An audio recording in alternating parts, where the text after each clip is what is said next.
The revolutionary subject, because we had, like in the 19th or 20th century, some expectations that this role should be played by the proletariat, right?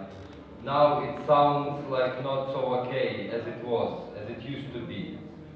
But still the proletariat is really very powerful and still growing only. On the other hand, we thought that it should be party. Now we see that the idea of party is really in a big crisis. Then unions, they are also in a very problematic situation. After the Second World War, we had some expectations, God bless you. We had some expectations that it should be, like according to this tiers-mondisme ideology, that it should be countries of the Third World. Now what is the First World and the Third World is completely mixed, and you can easily find the Third World inside the First one and vice versa. So it's really maybe not so relevant to use these terms. But look at like last, I don't know, 20, 30 years. You see the situation, for example, at the end of the 90s with the so-called Seattle people and the rise of the anti or alter-globalist movement. Then in a couple of last years we observed Occupy, also Indignados, also Arab Spring. We see that it's not so easy. It's not, you cannot find so easy recipe who will make a revolution. And who will do that as we hoped before. It's a big search for the leftist collective subject that can play this role. But the question is not solved. It's an intention. It's what should be done. It is what is to be done. It's a Leninist question somehow. And it's you cannot find like that. It's you just can show with a finger who is now in this role. Yeah. So it's not so easy. I mean, it's our task. And on the other hand, you cannot find some like big other of history, of politics that can guarantee you that you will have a success for sure. It's no guarantee. The biggest problem somehow is that the whole responsibility is only on us. Nothing has left behind us. So it's what we can do, and because nobody can do something instead of us, and it's only our responsibility. And we are the motor, the engine of the process also. Well, actually, we should think about ourselves in this idea, I think. Just yeah. So maybe just to short points you mentioned first about this radical solution. It was Albert Einstein, I think, who told that he has no idea with what kind of weapon we are going to fight in the Third World War, but he's pretty sure that in the fourth one we're gonna beat up ourselves with the sticks. It's true that there was a kind of almost a change which was so huge and enormous that we could call that a revolutionary one. I mean, a shift towards the European social model after 1945. The reasons why it happened were given by Boris, formulated, I think. He told everything about that. But of course, the extremely important factor too was that whole Europe was in ruins and we were after Holocaust. It was a factor that supported a kind of progressive change, but I'm pretty sure I don't want to have such additional factors to support progressive change, any kind of progressive change. So that's the answer to if we need a new imperial war, I mean, to make any kind of change. I wouldn't like that. About this. Okay. Oh, yeah. As for the Occupy Wall Street, I saw them, so to say, directly. I was last year in New York at the time when it was actually almost defeated. I mean, I didn't see them in October 2011. I saw them half year later. The 1st May and the great march on the Labor Day was actually the last the last big event, I mean, which was connected to Occupy Wall Street. As a social movement, in my opinion, it didn't work, also because it couldn't find any connection, any link towards its idea fix progressive part of the establishment. Here, in this case, Democratic Party, sorry for the word, totally fucked up this, the case. They didn't want to, the party also didn't, any kind of left wing of this party didn't want to cooperate in any serious way with that. But still, I think if you take historical examples of progressive changes in the world, if you take, well, abolishing of slavery, then you had of course, you had the grassroots movement, abolitionists, but you also had the big industry in the north that wanted to finance the war against the south. So you had some kind of part of the establishment who wanted to support objectively progressive case.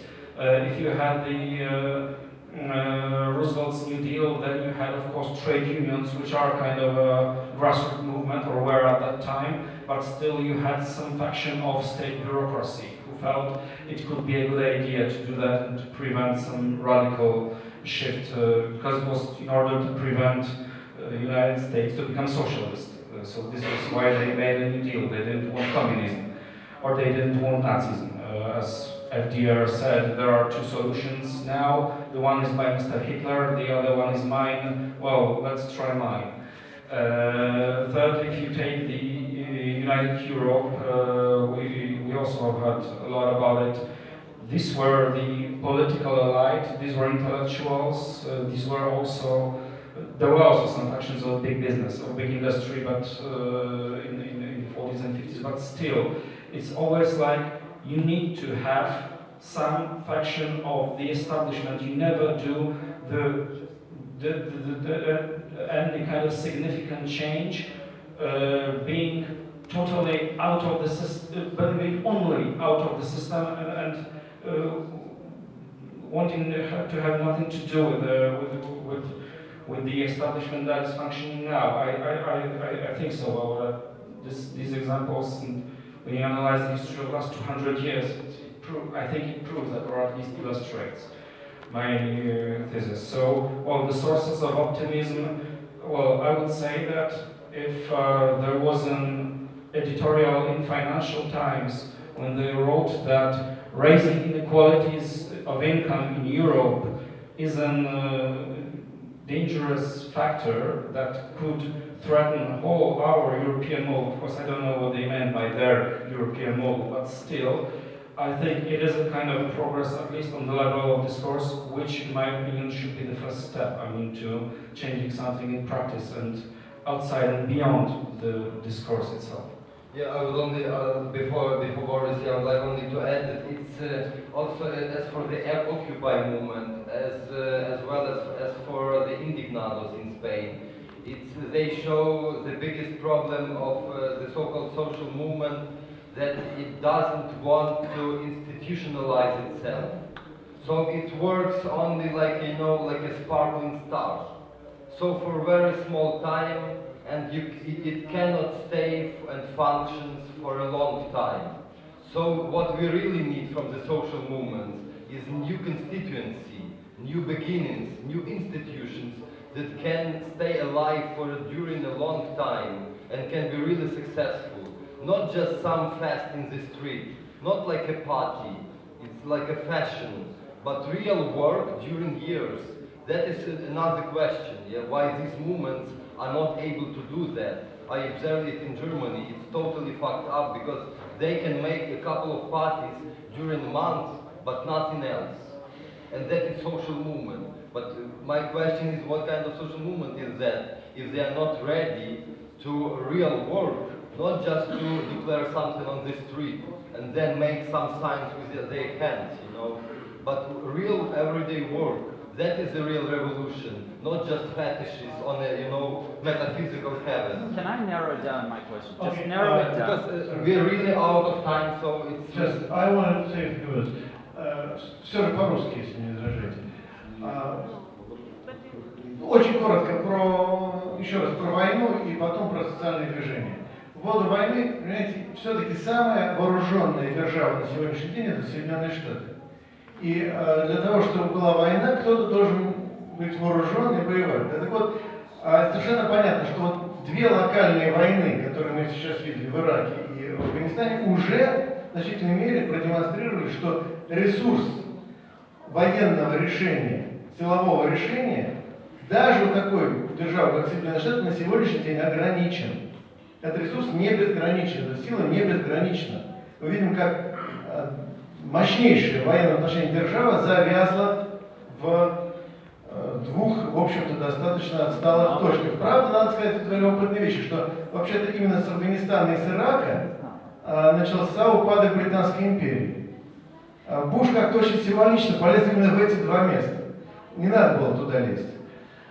Но, с другой стороны, опять же, дальше есть потенциал локальных конфликтов, за которым стоит, опять же, держава.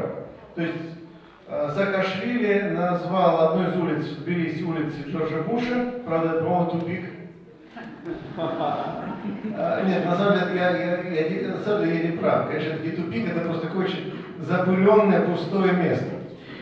Так вот, там просто домов не построили, по-моему. Улицы есть, домов нет.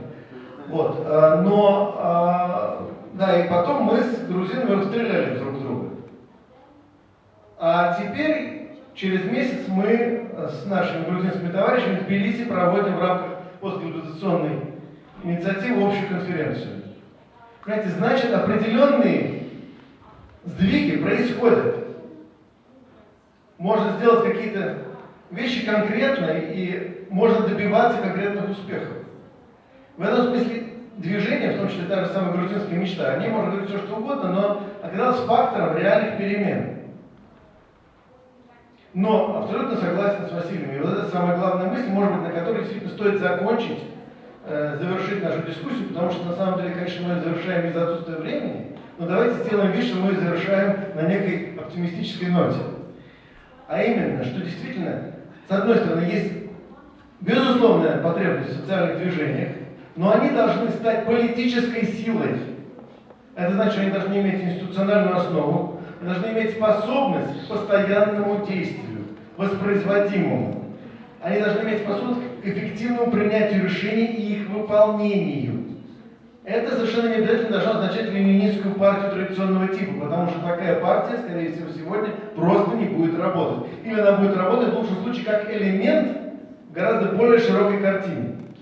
В этом смысле, возможно, партия нужна, но как элемент гораздо более широкой картины. Но нам нужно движение, которое способно институционально, эффективно, организованно, постоянно работать, не собираться один раз, вспыхнуть и исчезнуть, но работать каждый день и в этом смысле стать фактором действительно реальных общественных перемен, а не просто протеста. От протеста к переменам, к преобразованию. Вот может быть лозунг завтрашнего дня. Спасибо.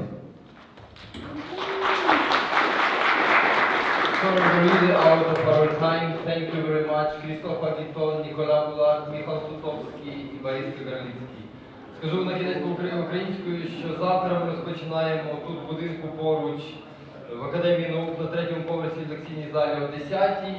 І триватиме наша розмова до 17:30. І запрошуємо завтра о 18:30 сюди ж.